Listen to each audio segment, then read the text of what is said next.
Hey, welcome back to Tving channel, and we're here to talk about Love Island, what has been happening so far in the villa. So last night's episode started with Whitney and Mehdi. The episode before last night, they had done a heart race challenge and to try and find out which islander would get either the guys or the ladies' heart rate up. And in that challenge, Mehdi had kissed 4 girls, and this did not sit well with Whitney. So when they had finished the challenge, they were all seated, and Whitney started asking Mehdi why he went about kissing 4 girls, and that was more than half of the group. But she had started this talk when Zach and Catherine were still seated with them. So by the time they left and she asked him again, he felt that she was coming with him with an attitude and all, and that she should compose herself before she comes with him, before she starts asking him such questions. And then he walked out on her. Then that one is a developing story though. Then we saw Sammy and Mel. It's notable to say that they are now in the kissing stage.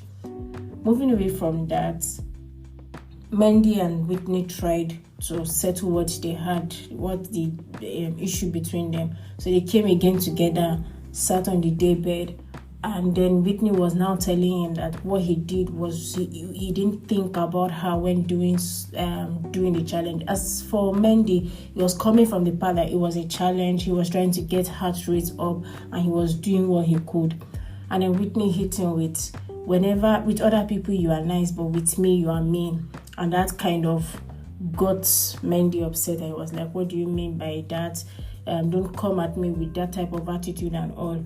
And this time around, Whitney walked out on him, leaving the whole talk in a dead end. Then we'll get back to that because it was just back and forth between them through the night.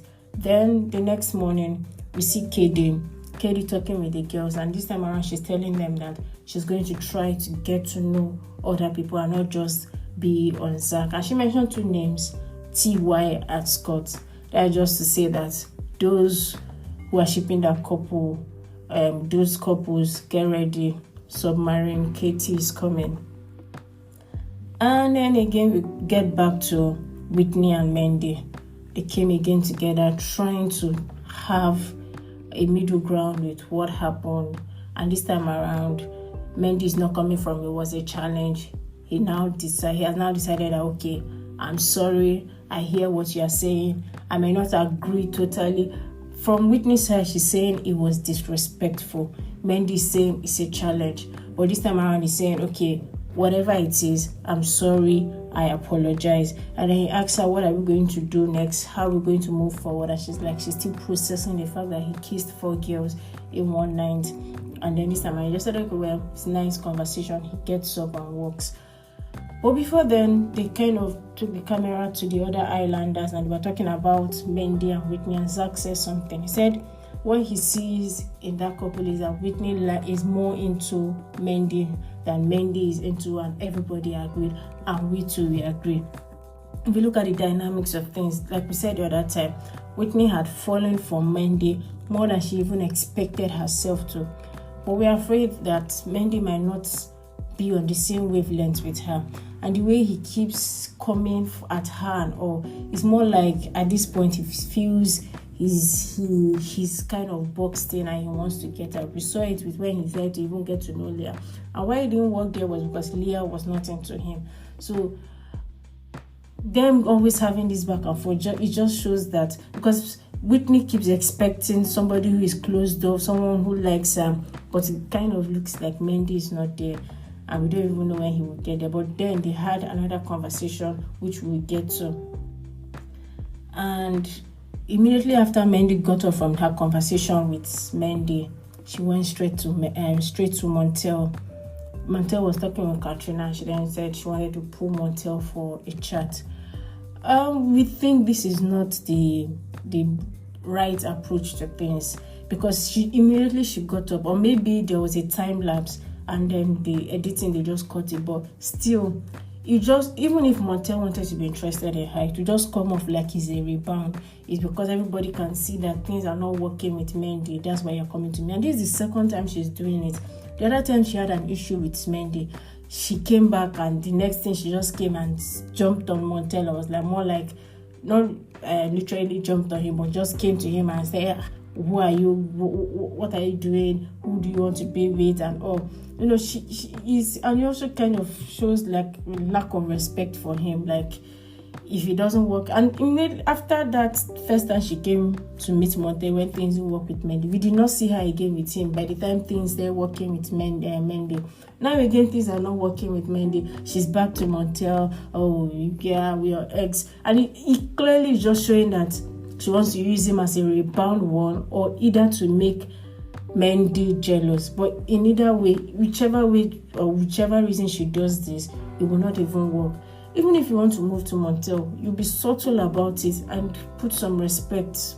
Give him some respect. It's not just whenever it doesn't work with this guy, you just immediately move to him. Like, you do not think what he has with Leah is solid, or you think they're joking in what they're doing, that you know that you can easily whisk him away, because, you know, it just shows that, it kind of also shows that she does not respect what's going on with Leah, because the way she even moves to him anytime it doesn't work with Mehdi is like, I know, like, you are my rebound, I can easily get you. And the boy gives this attitude that he's not interested, because if you watch what he has going with Leah, it seems pretty solid and it looks like they're going somewhere.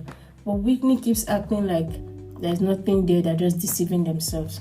Moving on, we also saw Ty and Ella. They went on a date, their first date, and then in that date, Ty told that's Tyrique now, told Ella that he's now closed off. Of course, Ella was happy about it. On the timeline, as people are saying that Ella should not believe TY and she should wait for Kasamo. Some people believe that TY's head will turn in Kasamo. This couple kind of look like they've always had back and forth, and no matter whoever comes between them, it always looks like they always fall back to each other. From us here, we think Ella is in this couple, like she's head on in it fully 100%. For TY, it will be risky to place money on the fact that TY is into this thing full, because every girl that comes, he always wants to know the girl. He wants to, the other time I was talking about missing the game. We still, it's more like still keep an eye there. And like everyone is saying, we will know better at Kasamo. Fast forward from that, Zach pulled Kady to the for a chat, taking her to the terrace. And as they were talking and all, Zach tried to kiss her, and did he get an L? Yes. She pulled back and I was like, what are you trying to do? Like, I'm trying to get a kiss. And she was like, no, wait, it's just been 3 days. And that took him as by shock, because Zach is a guy that most girls don't say no to. Most of them, the girls on the island, like him. And I won't blame her, because one, the way Zach moved from Molly, you kept on telling her telling even Kady then how much him and Molly are together and everything. And it's been 3 days since Molly left, and he's already ready to kiss another girl. And if you look at Kady is somebody that is looking for something serious. She's looking for somebody that she can settle with and all that and all. And a guy that is ready to kiss a girl in 3 days after the person he said he liked so much just left could be giving her red flags. Also coupled with the fact that Zach kissed Whitney at the challenge, that too might have thrown her off. She might not have spoken on it, but most likely she did not like it. And maybe that's also what is pushing her off. And then Zach again, some people said he's giving maybe Nigeria Groovy's vibe, They don't actively pursue a girl, because most girls like them and they just sit. Any girl that likes sticks, they don't even do so much in the ship or in a relationship. They just, they give this kind of low energy, and when the girl is tired, she just leaves. He doesn't actively pursue a lady. Maybe he will do it now that Kady has said no. But if you look at Kady well, you know that she kind of wants to get to know other guys. And her spectacles and her radar is kind of on Scott. Speaking of Scott and Catherine also spoke, and they were like, they are now closed off. They are heading in a good direction. So we don't know how Kady wants to do it, but that would be a way to see if Scott is really serious about Catherine. We also saw Montel and Leah case. Those ones look like what they have is pretty solid, and we'll see where that is going to. Let's also talk about Whitney and Mehdi. They ended up the night having an agreement, and it was basically they are going to get to know other people. I think Whitney had then come to the realization that Mehdi is not that into her, and Mehdi was kind of relieved and happy that he can get to know other people, and now they're moving more or less back to friendship. Ending it with Montel and Leah's kiss, it looks like the villa is beginning to have couples that people can actually watch out for. But then Kasama will be telling. Thank you so much for sticking with us on this episode. We hope to see you in next. Thank you. If you've listened this far, please follow us on YouTube, subscribe if you're on Spotify, follow if you're on Apple Play Store and every other place you're listening to the podcast. Then also give us 5-star rating, and answer our polls. We usually do polls on Spotify. Thank you.